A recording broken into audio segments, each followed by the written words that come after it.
country has been in the news for years because of war and because of the starvation of its people. This week, there was a battle that is blocking relief aid to millions more who are now on the verge of starving. Western donor and humanitarian groups are pressing the Mengistu government to guarantee the safe passage of relief workers. Earlier this week, Charlayne Hunter-Gault had an interview with Mengistu, his first ever on American television. Here is her report. Ethiopia is one of Africa's oldest independent nation-states.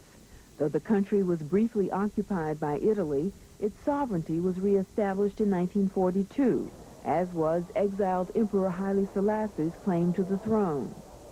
The U.S. was then Ethiopia's main ally.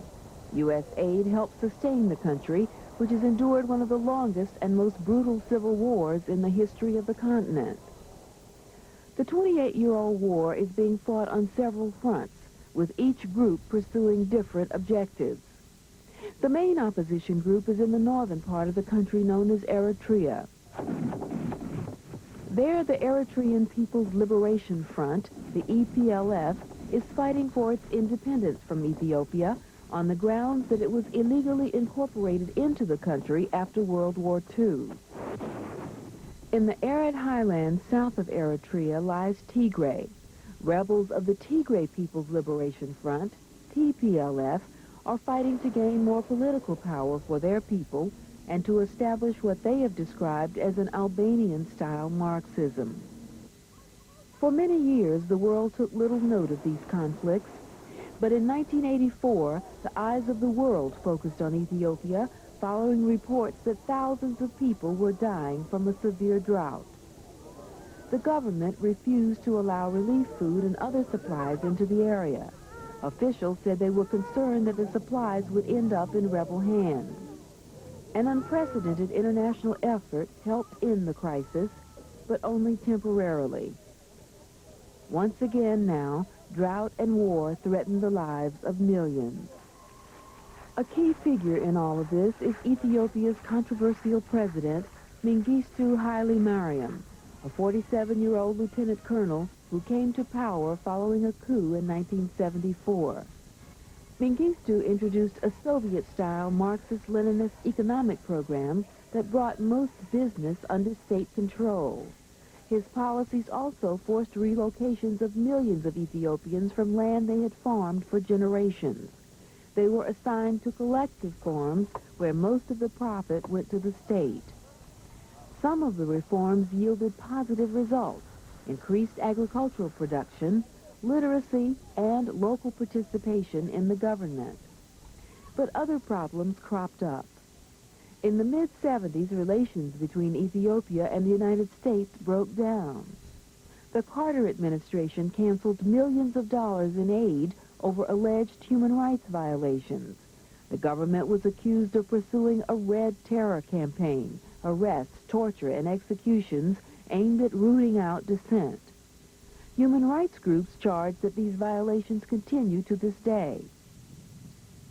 With the U.S. under increasing attack from Mengistu, the Soviet Union became Ethiopia's major backer, providing some $10 billion in military and other assistance over the next 13 years. Cuba also provided troops. With problems of its own, the Soviets are now pressing the Mengistu government to find a political solution to the conflict. In an interesting turn of events, Jimmy Carter invited the two main parties to Atlanta last fall for peace talks, but they ended with no substantial progress. Last month, the Soviets pulled their military advisors out of the field and announced that all military assistance will be terminated by 1991. Meanwhile, the military situation is said to be deteriorating rapidly, and the Soviets have refused to allow the Mengistu government to use Soviet military aircraft in key battles.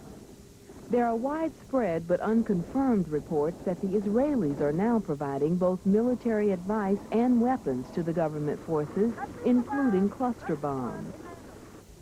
The rebels reportedly have made major gains against government troops in the last few months, the largest being the seizure of Ethiopia's only access to the sea, the port city of Massawa. As the battle for Massawa rages, Both the EPLF and the government forces have been bombing the area, destroying tens of thousands of tons of food on the docks, food intended for the drought-stricken peasants. Despite different objectives, the rebels are said to be united in getting ready for a final offensive against the government. Against the backdrop of a deteriorating military situation, President Mengistu last month made a dramatic proposal.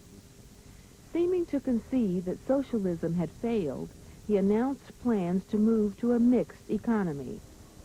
The plan was short on details, but overnight the symbols of the revolution that had adorned much of the landscape around Addis ceased to exist. Under a fresh coat of paint, the archway to the city lost its socialist symbols, and the billboard, affectionately known as the Three Marx Brothers, disappeared altogether. Only one visible symbol of the old meant to reform. This past Sunday, as the sounds of a morning church service floated over the walls of the presidential compound, I asked President Mengistu to respond to that skepticism and to other questions. Mr. President, welcome and thank you very much for being with us today. May I say how happy I am to have had this opportunity of meeting you here this morning. Mr. President, the widely held view perpetuated by reports in the media is that this war has your government up against the wall. Is that wrong? This situation in the north, this fighting, is a situation we inherited. It's not our creation. One should ask as to what the origin of this is, what is the genesis. Of course, the purpose of the revolution was to provide a solution to the problem in the north, of this long-running struggle in the north. And immediately on the triumph of the revolution, we approached the dissidents in the north. They asked us to recognize their right to secede from Ethiopia. How can a government representative of the Ethiopian people allow this demand? And to allow the secession of this part of Ethiopia would be really to commit a national suicide. We did not want to do that. This is an endemically drought-stricken area in our country, and we've been approached by international donor organizations to provide food to them. So we said, okay, food may come through the port of Massawa. And precisely as we're readying ourselves to provide food for the hungry, they tried to encumber international passage. This is the second time they captured the port of Massawa, precisely, timing it with drought situation in our country. But how do you respond to the criticism that both sides are putting military objectives before consideration of starving people, that they, as you say, keep capturing the port and you keep bombing the port and including dozens and hundreds of tons of food gets bombed as you attempt to recapture this port? It wasn't we who first bombed the city of Massawa. It was they, in their effort to capture the port of Massawa, that they have destroyed the port facilities and destroyed the whole city.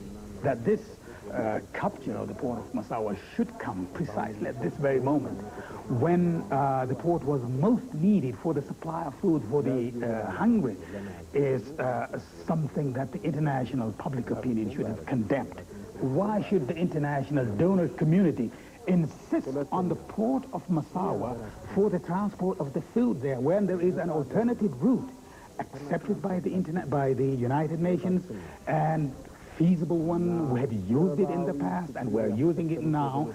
So to insist that food must go through the port of Massawa is really an effort to legalize the illegal capture of the port of Massawa, something which we cannot allow.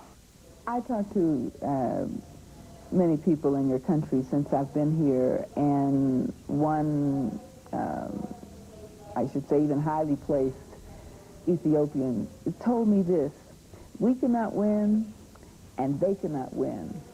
And all of us are becoming so exhausted and war-weary that all we have built up in the last 50 years is on the verge of being destroyed. Is he wrong? He's quite right. There can be nothing more lamentable than this.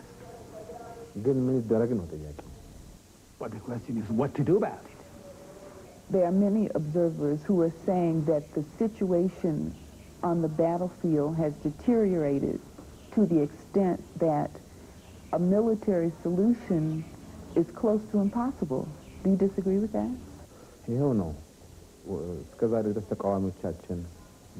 Our option has never been military, and we firmly believe that the solution lies in a peaceful dialogue in the problem in the north. So our opponents never thought that would be forthcoming. The most anomalous thing in this, that they have begun to harden their position to become more intransigent. The talks started only at the initial stage. I mean, only the preliminaries. The talks got stalled now because they didn't want to continue. So you're saying there are no new elements now in the equation? So there's a new element, and because of their intransigence and inflexibility.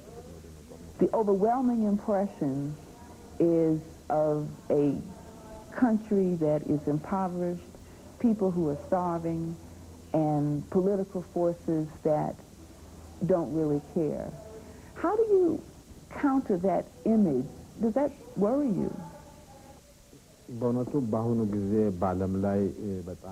perception the world has of Ethiopia is not really the real perception it ought to have, given the mass media and the communication facility.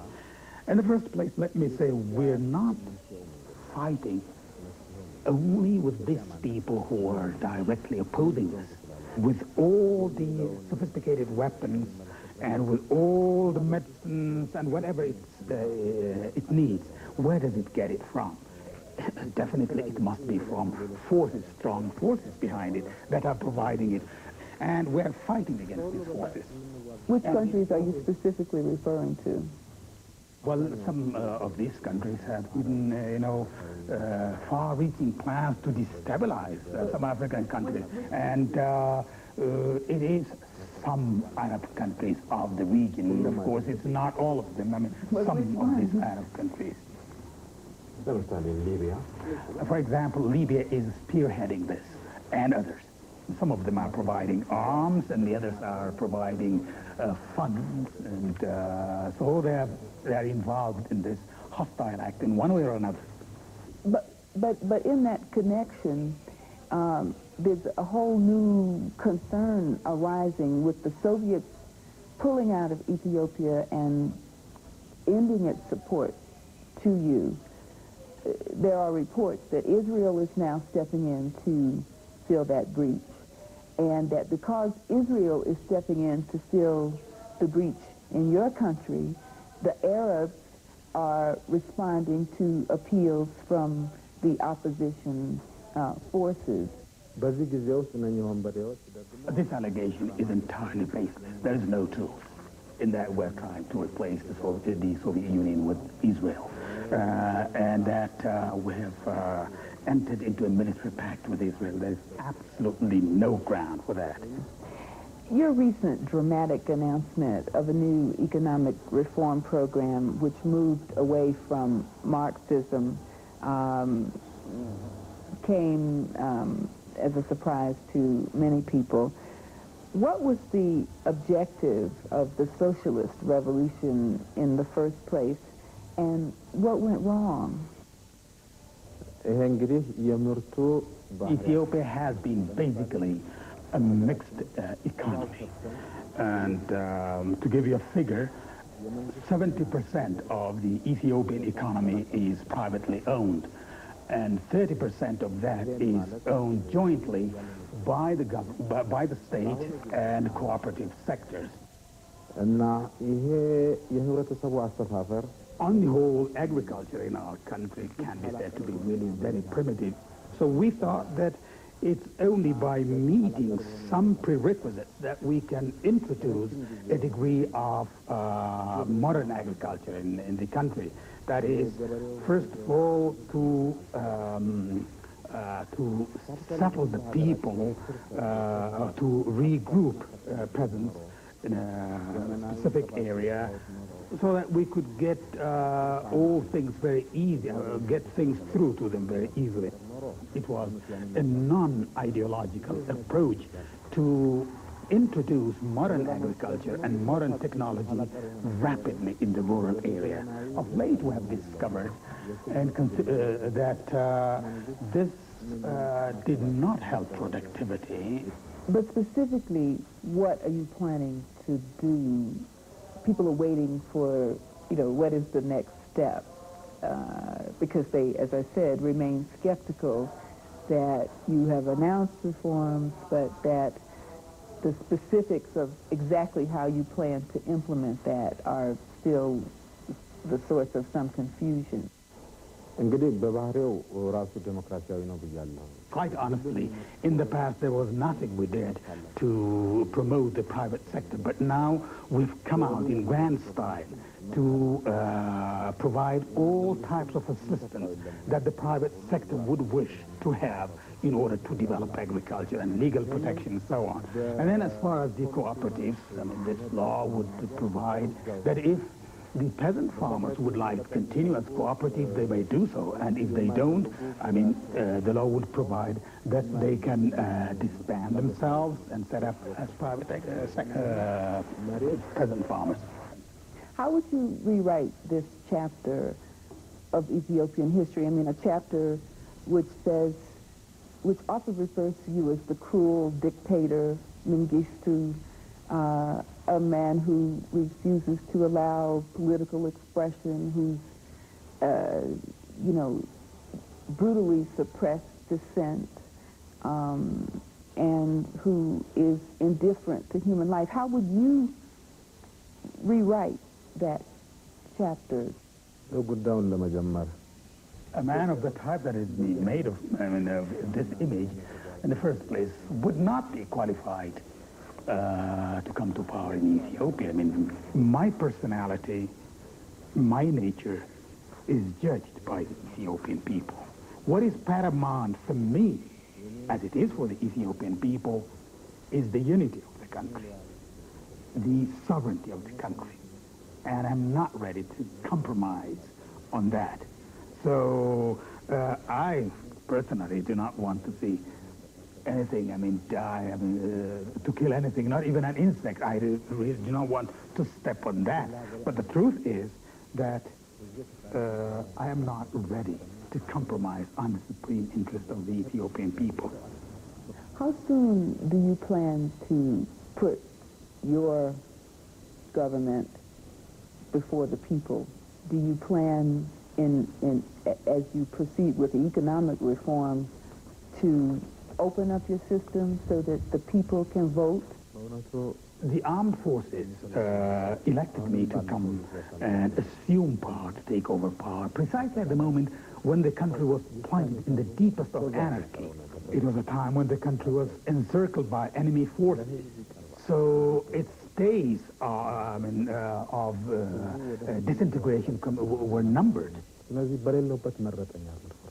So I was elected to take over power at my absence. To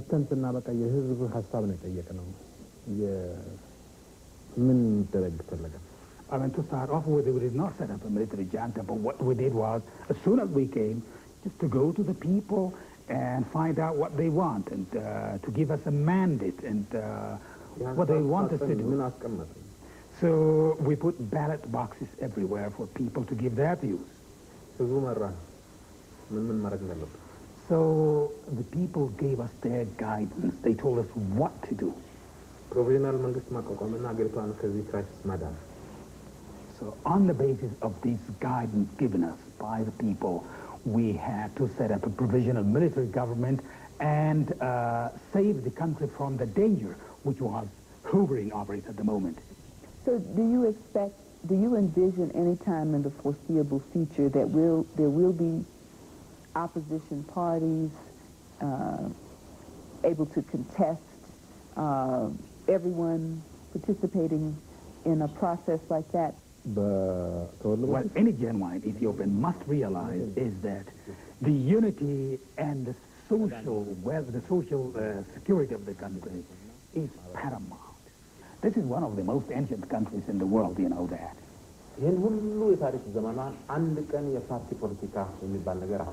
In this long past, Ethiopia never knew a party life, and the first party ever in Ethiopian history was set up by us. So this party is still at initial stage, so it is yet to go a long distance to mature as a party. It is we, this government, which for the first time introduced a republican form of government in this country. Republic. There hasn't been a republic.